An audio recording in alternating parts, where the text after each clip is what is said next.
8h14, nous ouvrons le kiosque d'Europe 1, Thomas Soto. Le kiosque d'Europe 1 avec toutes ses plumes. Marion Calais pour les régions, Jean-Philippe Ballas pour la presse internationale, Axel de Tarlé pour l'écho et Eva Rock pour la télé. Bonjour à tous. Bonjour Thomas. Nickel. Je crois que là on frôle le sublime.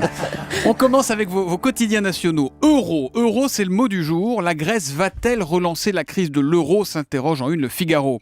La perspective d'une victoire de la gauche radicale aux élections là-bas inquiète fortement les marchés. Des marchés chahutés hier. Hélène Zélani nous en parlait tout à l'heure dans le journal de 6h. Euro, le recul historique. C'est cette fois la une des Échos puisque la monnaie est au plus bas depuis 2006. L'Humanité s'est penchée sur le programme de cette gauche radicale grecque qui inquiète et titre ce que propose vraiment Syriza pour sortir de l'austérité. En page intérieure, Libération titre La petite Rome inhumée, la République endeuillée. Résumé et épilogue après l'enterrement du bébé à Vissou dans l'Essonne hier. Direct Matin titre Une conduite à haut risque et recense nos imprudences sur la route. À la question, écoutez bien, en voiture ou en deux roues motorisées, vous arrive-t-il de dépasser les limitations, 70% répondent oui. De ne pas respecter les distances de sécurité, 58% répondent oui. De conduire en état très fatigué, plus d'1 sur 2. De manger en conduisant, 43%. Téléphoner en conduisant, 23%. Voilà qui explique sans doute pourquoi, écrit Direct Matin, en 2014, la mortalité routière est repartie à la hausse. 25% affirment également prendre la route après avoir bu de l'alcool. Tiens, petit test autour de la table. Quel est le taux d'alcoolémie maximum autorisé pour une personne prenant le volant ? 0,5. Non, 0,5, ouais. 0,5 grammes par litre de sang depuis 1995, monsieur Axel de Tarlé. Je me suis repris.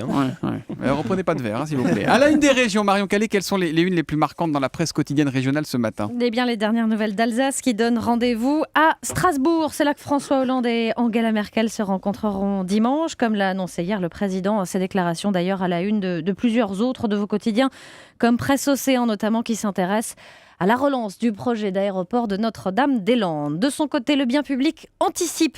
Solde, c'est demain. Alors, restez là, Julie, restez là, c'est demain. Et c'est jusqu'au Oui, c'est bien 17 le genre, moi, oui. février prochain. Elle a déjà fait son shopping. Camille Cerf, alias Camille Cerf. Voilà, Miss France. Heureusement qu'il y a Eva Rock pour suivre. Eh bien, elle s'envole aujourd'hui pour Miami où se C'est vrai que je crois déroule... qu'elle regarde la cérémonie de Miss France en boucle, en Voilà. replay. Et bien maintenant, elle va même pouvoir regarder Miss Univers puisque Camille Cerf s'envole pour Miami aujourd'hui. Et pour l'occasion, nous dit Nord Littoral, elle portera une tenue en dentelle de Calais, évidemment, puisqu'elle est ch'ti, robe moulante jusqu'aux cuisses, puis évasée en bas, Des images mentales. avec, avec un petit béret bien franchouillard sur la tête. Eh ben, si Un avec ça, on béret gagne, hein, Oui. vous Avec la imaginez robe un peu. en dentelle. Non, mais c'est un béret un peu élégant quand même. Ah, Julie, allez-y, bon. il y a H&M qui ouvre. L'histoire qui vous a le plus marqué, on l'a dit ce matin dans l'Est républicain avec l'exclusion d'un collégien pour une raison a priori bien surprenante. Marion. Oui, Boua n'a pas pu retrouver sa place hier au collège d'Essé les Nancy où il est scolarisé depuis 2 mois. Ce jeune Malien arrivé en France en juillet dernier a été déclaré majeur par un tribunal. Sa date de naissance ayant été fixée au 1er octobre 1995 selon des tests osseux. Or, lui a présenté en arrivant un acte de naissance le déclarant né le 25 décembre 1999. Donc, ils ont fait un 4 test ans osseux. qui changent tout, exactement. Ils ont fait un test osseux.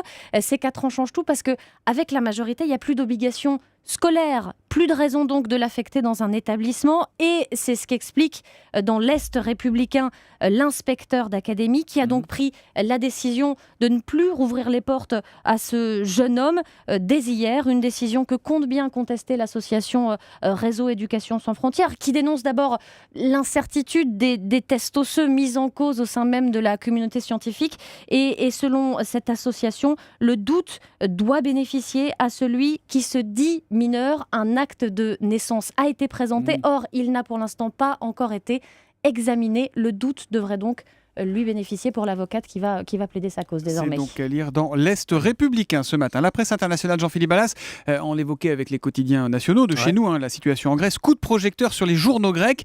On sait que les élections législatives, c'est dans moins de 20 jours là-bas et que l'Europe retient son souffle. Et si la Grèce sortait de la zone euro, c'est un peu l'histoire d'un serpent de mer qui ressurgit Ça rappelle régulièrement. l'été d'il y a 3 ans. C'est ça, Ouais, mais ça éclabousse quand même pas mal depuis quelques jours, depuis que l'Allemagne, notamment, s'est invitée dans la campagne grecque. En effet, Berlin juge quasiment inévitable cette sortie de la zone euro si jamais cette gauche radicale devait l'emporter le 25 janvier prochain. C'est le célèbre magazine allemand quand même, Der Spiegel, qui l'affirme. Et justement, cette gauche radicale, elle est légèrement en tête des derniers sondages. C'est le parti Syriza qui devance donc les conservateurs du gouvernement grec. Alors, je crois qu'il y a 3 points d'écart. Voilà, c'est un tour serré, ça se resserre. Alors, chacun joue à se faire peur quand même depuis quelques jours dans les meetings, dans les débats, même si au fond, personne ne croit réellement à ce scénario catastrophe. Et dans le détail, la presse grecque, elle en dit quoi ? J'ai trouvé un édito assez intéressant dans les colonnes de Ekati Merini. C'est un quotidien assez respecté en Grèce qui prône une sorte de consensus national aujourd'hui. Alors oui, dit le journal, nous voudrions tous avoir une boule de cristal pour connaître l'avenir en Grèce, mais finalement, on se moque de savoir quel parti va l'emporter. La seule certitude, c'est que le pays a de très gros problèmes. Il faut des réponses courageuses, directes. Il faut une coalition pour sauver le pays. C'est ce que dit en substance l'éditorialiste Alexis Papachelas. J'espère que je l'ai bien prononcé. Il parle d'un peuple... Faites attention, à ce temps-là, il est levé. Je vérifierai avec lui. Alors, il parle d'un peuple grec exténué, désespéré, mais un peuple avec un instinct de survie, une certaine sagesse qui va au-delà de la bataille politique qui fait rage ces derniers jours. Bref, on va suivre très attentivement le résultat de ces élections. Et c'est donc à lire dans la presse grecque et dans la presse allemande ce matin. Faites des drôles de bruit avec votre nez, vous, ce matin, Jean-Philippe. On fait ce qu'on peut à 6h20. Je pense que les auditeurs l'ont entendu. Absolument désolé. De l'écho, un peu enrhumé ce matin. Axel de Tarlet. Mais ça perd l'hypopète. Qu'est-ce qui se passe ? Pourquoi François Hollande relance son projet de taxe Tobin ? C'est aujourd'hui en France. Oui, hier il a dit il faut absolument la mettre en place, cette taxe Tobin. Alors je vous rappelle ce que c'est. C'est une taxe sur les transactions financières. Donc on taxe 0,1% les actions, 0,01% les produits dérivés. Et ça doit rapporter 35 milliards d'euros à l'échelle de l'Europe, ce qui est fantastique parce que François Hollande, je vous rappelle, pour la grande conférence sur le climat à la fin de l'année, il recherche 100 milliards de dollars, vous savez, pour aider les pays pauvres à faire la transition énergétique, à s'équiper en énergie propre. Et donc François Hollande a dit, faisons cette taxe, ça va gagner, comme ça on pourra financer le fonds vert pour sauver la planète. Mais voilà. C'est pas le gouvernement français qui avait bloqué les discussions ? Alors exactement, voilà, vous avez une Docteur très bonne François mémoire. Il y a un mois, Mister la Hollande, France là. à Bruxelles, on a dit bon alors on va faire cette taxe Tobin, tout le monde est d'accord, les Français disent ah non, nous on n'est pas d'accord. Alors Mais pourquoi d'autant que c'était une promesse, souvenez-vous, de François Hollande, promesse numéro 7. On a du mal à suivre quand même. La France qui portait la taxe Tobin, et le mois dernier à Bruxelles, c'est la France qui torpille la taxe Tobin. Pourquoi ? Parce qu'on a dans cette taxe Tobin, il faut voir les pays avec qui on fait cette taxe Tobin. On fait cette taxe Tobin avec le Portugal, la Slovénie, la Slovaquie, l'Estonie, l'Espagne, que des pays qui n'ont pas de marché financier. La Grande-Bretagne n'en fait pas partie notamment. Donc les banques françaises disent attendez, c'est pas une taxe Tobin. Vous êtes en train de créer une taxe sur les banques françaises. Il n'y a qu'en France qu'il y a des produits dérivés. Tous ces pays ne font pas de produits dérivés.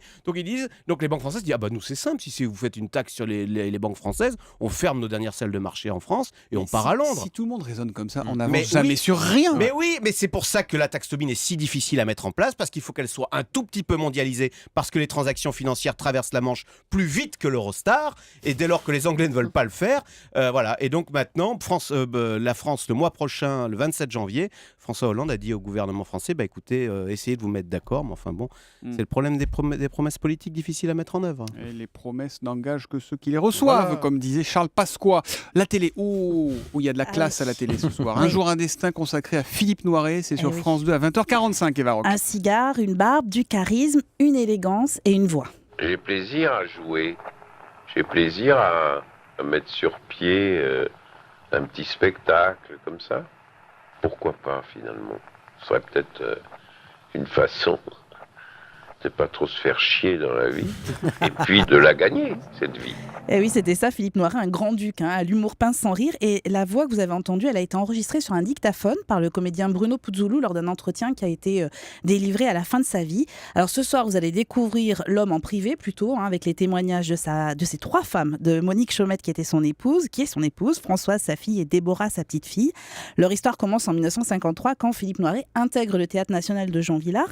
Et il craque alors pour une jeune comédienne, très jolie mais mariée, Monique Chaumette, mais il parvient à la séduire grâce à un geste. Tous les matins, j'avais un petit bouquet sur mon paillasson quand j'ouvrais la porte. Et je ne savais pas quand il le déposait. Je crois que ça a duré plus d'1 an. Et oui, pendant 1 an, c'est sa femme et sa fille qui le racontent. Il a déposé ce petit bouquet sur le palier avant de déclarer sa flamme. Mais Monique Chaumette, par Philippe Noiret, ça donne ça. ma vie a commencé à partir du moment où j'ai connu Monique, quoi. Avant, il n'y avait rien. Je me suis senti fabriqué par ça, créé par cette rencontre.